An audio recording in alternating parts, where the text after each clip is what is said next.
Judge Grayson and everyone in the courtroom assumed she was just a bewildered old woman until she calmly produced her bar card and unraveled the entire case before their eyes. Do you understand the charges against you? Or should we take it slow? Judge Henry Grayson didn't bother masking the smirk in his voice. He leaned back in his tall chair, arms crossed, peering down at the elderly woman standing alone at the defense table.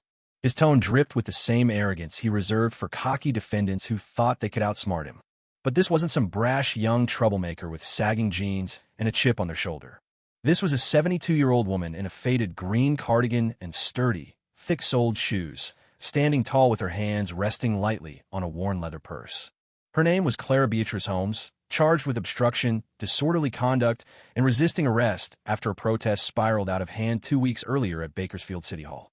The prosecutor, Ethan Caldwell, couldn't have been past 30 neatly groomed, polished shoes, exuding the kind of confidence that comes from a life unchallenged. He flicked a glance toward the gallery, flashing a grin. A few people chuckled softly. The bailiff let out a low laugh. Even the stenographer's mouth quirked. Clara said nothing. Judge Grayson tapped the file in front of him. Says here you shoved an officer and urged the crowd to defy dispersal orders. Big words for someone your size. Another ripple of laughter. He peered over his glasses at her. No attorney, I assume? She finally spoke. No, Your Honor, Clara said, her voice steady and quiet. I'll be representing myself. Ethan's head tilted, caught off guard like he'd misheard.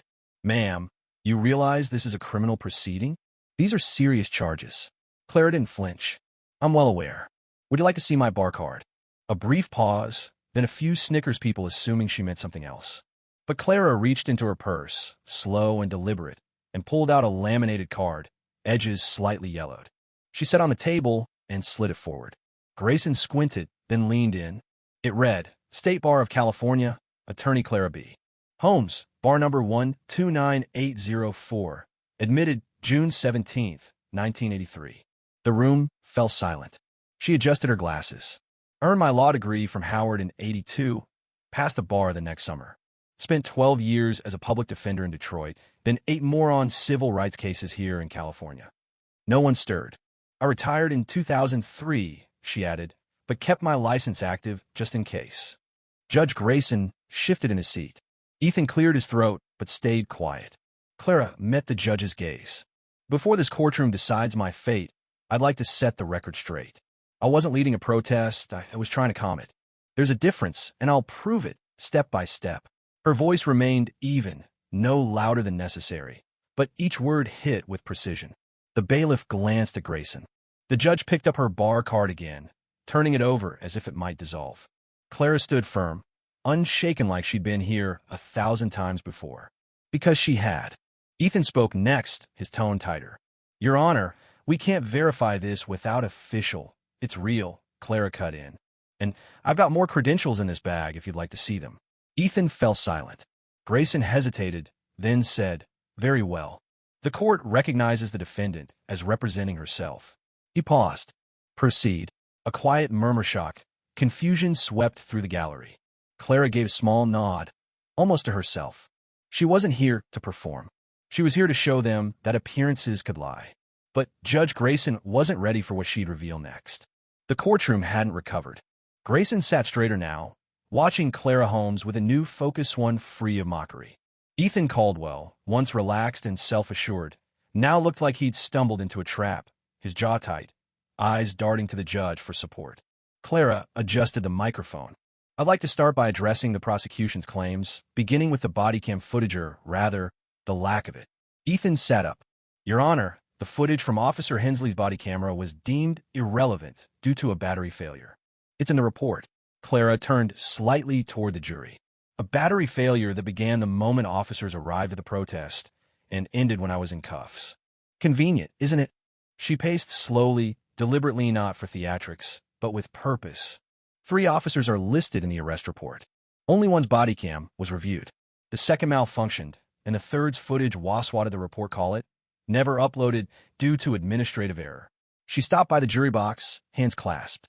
Yet the report includes full transcripts of what I supposedly said, with no audio to back it up.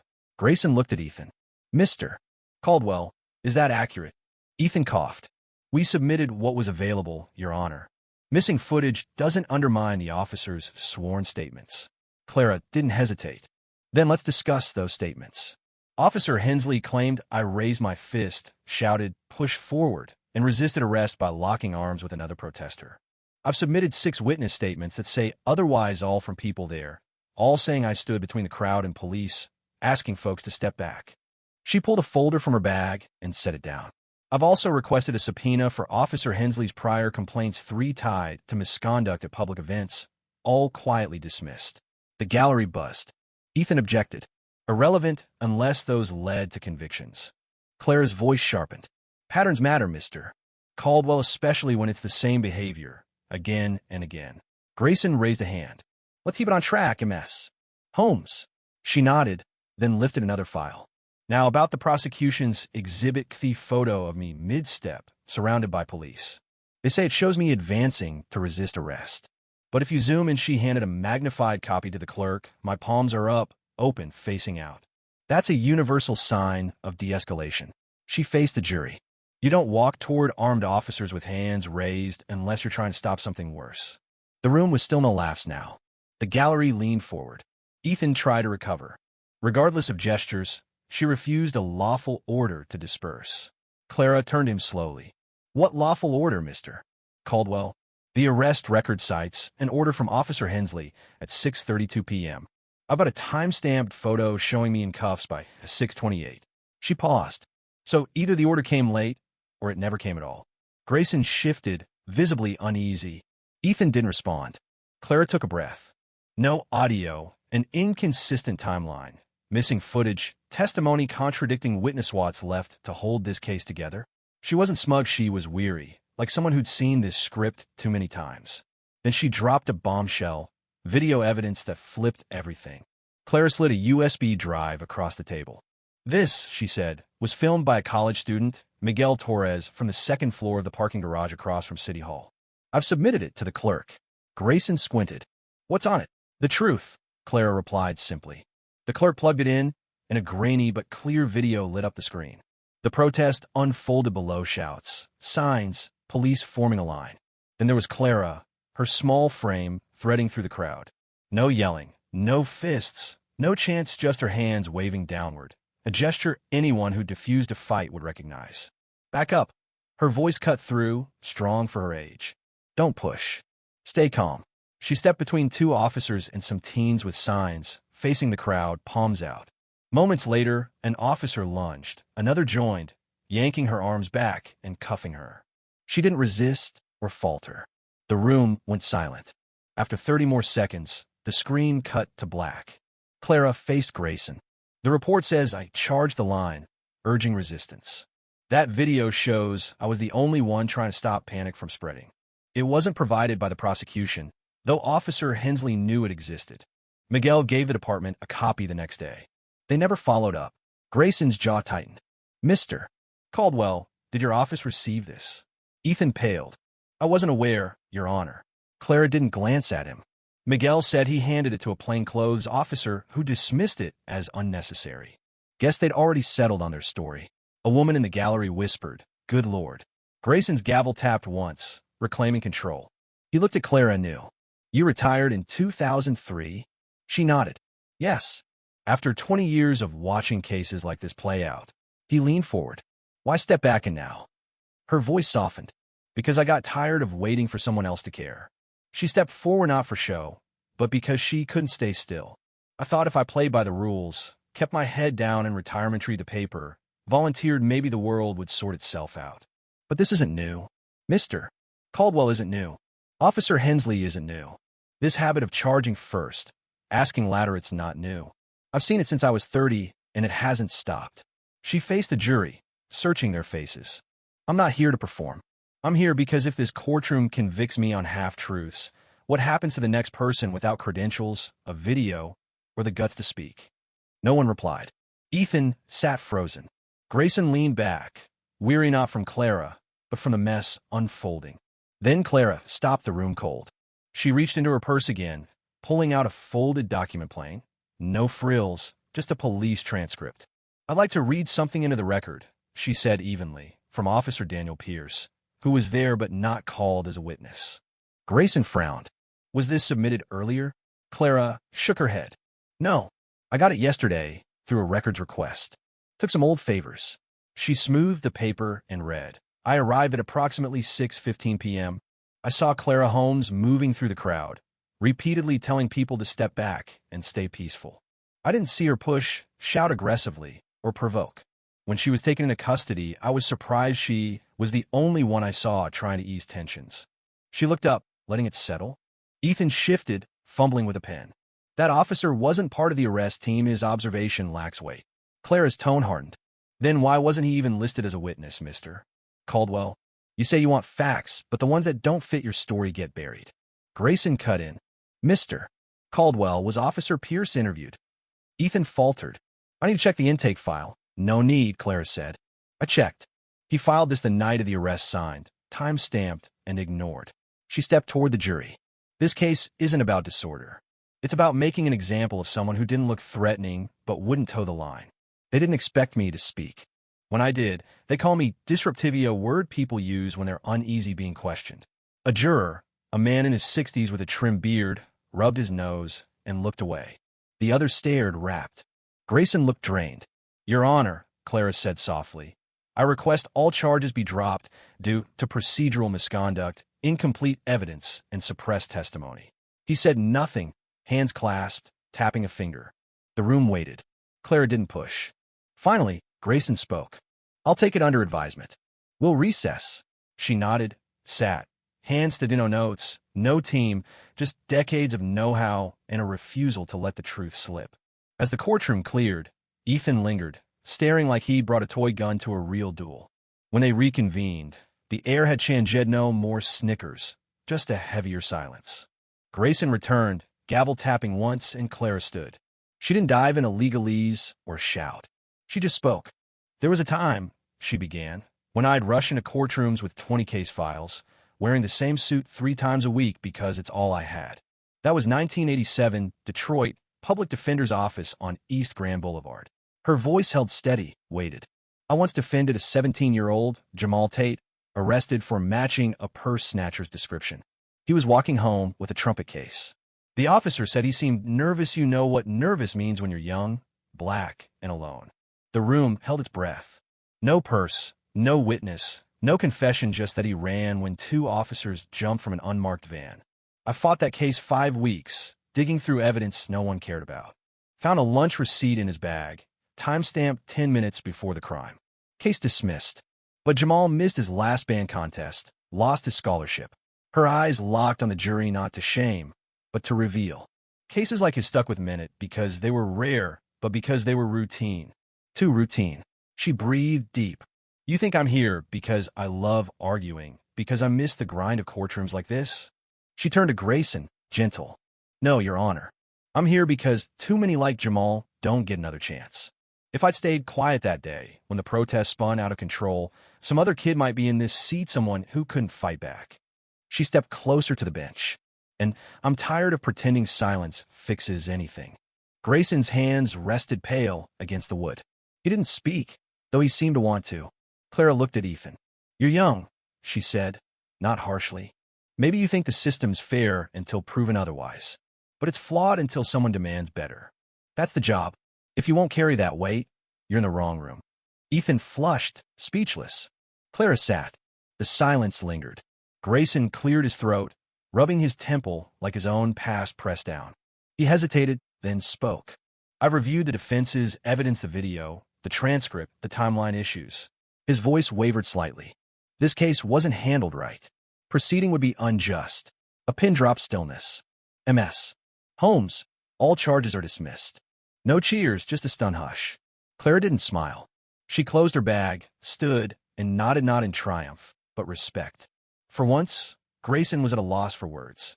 Outside, Bakersfield's noon sun blazed, dry and sharp. Clara descended the courthouse steps slowly, not from weakness, but because she'd learned to savor moments that count. Her purse hung under one arm, shoes scuffing the pavement. Reporters swarmed the sidewalk, cameras rolling, mics out. Most hadn't been there at the start, but word had spread about the retired black woman who walked in alone and walked out with the truth. MS. Holmes, will you sue the city? Did you expect this? Are you an activist? She didn't reply not to dodge fame, but because she'd already spoken where it mattered. At the steps base, a small group waited not press, but teens and 20-somethings in hoodies and sneakers. Clara spotted Miguel Torres, the student who'd filmed, phone at his side, just watching. A girl, barely past high school, stepped up, eyes wide and anxious. MS. Holmes, to want to be a lawyer someday like you. Clara smiled faintly, listening. That was the first time I saw someone win in court like that. You didn't just fight, you taught. Clara met her gaze. Then hold on to what you saw. It won't always feel that way. Most days, it's like pushing a brick wall uphill with your hands, and no one cheers. But you push anyway. Miguel spoke. The system didn't expect someone like you to fight back. I know, she said softly. They banked on it. Another boy chimed in. Can we learn from you? Shadow you or something? You've seen things we haven't even read about. Clara paused, not aiming to be a hero, but seeing something rare in their eyes, hope laced with fire. No social media, no website, but I can still teach. Bring your questions, I'll bring coffee. They laughed quietly. Miguel's face brightened. At the top of the steps, Grayson watched, no robe now, just a blazer and loose tie. He seemed poised to speak, but didn't just observe as Clara rounded the corner with the kids, fading into the afternoon sun. Inside, Ethan sat at his desk, files open but untouched, smugness gone. He picked up Clara's bar card, reading it not to doubt, but to absorb that name, that date, that life of wisdom. Something had shifted in him, maybe not a full turn, but enough to hesitate next time. Because he'd seen the gap between winning and justice. What Clara said to those kids next gave them more than legal tips, it gave them a spark. That evening, the diner on Union Avenue was near empty. Clara sat with the kids in a window, booth the same one she'd used years ago with jittery clients who distrusted courts. Sunset light streaked the cracked leather seats, gilding the formica table. Miguel ordered coffee he wouldn't drink. The girl, Sasha, got iced tea and pulled out a scribbled notebook. The others leaned in, expecting something big, but Clara didn't preach. She stirred her cup and said, You know the first thing they teach in law school? Miguel guessed, the Constitution? She smiled faintly. No, how to read a case file without feeling it, facts over emotions, arguing without letting it hit you. Sasha leaned forward. Is that good? It's needed, Clara said, but risky. Do it too long, and you forget every file's a person who didn't choose to be there. She met their eyes. Don't lose the people. A thoughtful silence settled. A quiet voice spoke up. How do you keep going when no one listens? Clara exhaled, the question heavy. You keep going because sometimes someone's listening and they'll only hear the truth if you say it, even if your voice shakes, even if the room freezes. Sasha scribbled, but Clara shook her head. Don't just write it, live it. Screw up, stumble, but stay true. Miguel leaned back. Ever regret sticking with it this long? She traced her cup's rim. Every lost client who should have walked free, every lying officer I couldn't shake, every jury picking ease over truth, I regretted it. Wondered if I was wasting time. She glanced out the window. But then I think of the ones who did walk, who were heard, who called years later to say thanks. That's what counts. Miguel nodded. Clara finished her coffee and stood. Sasha had slipped cash under the sugar jar. Outside, the kids lingered, reluctant to end it. Clara turned. You want to fix the system, right? They nodded. Then don't just learn it, challenge it. Ask hard questions, call out quiet, use your brain, your feet, your pen. When they say wait your turn, ask why they think it's not your turn now. Sasha wiped her eyes. The others watched, truly seeing her. Then Clara said, I'm no hero, just someone who wouldn't shut up. She headed for the bus stop, not looking back. Some stories aren't about headliners, theory about reminders. Power doesn't always wear a robe or sit behind a bench. Sometimes it's a woman in a cardigan, holding the system like she's done it before. Because she has. When people ask what justice looks like, they should remember her name, Clara Beatrice Holmes. If this hit you, share it with someone who needs it. And if you think wisdom doesn't need a dress code, hit subscribe. More real stories are coming, ones that remind us who we are.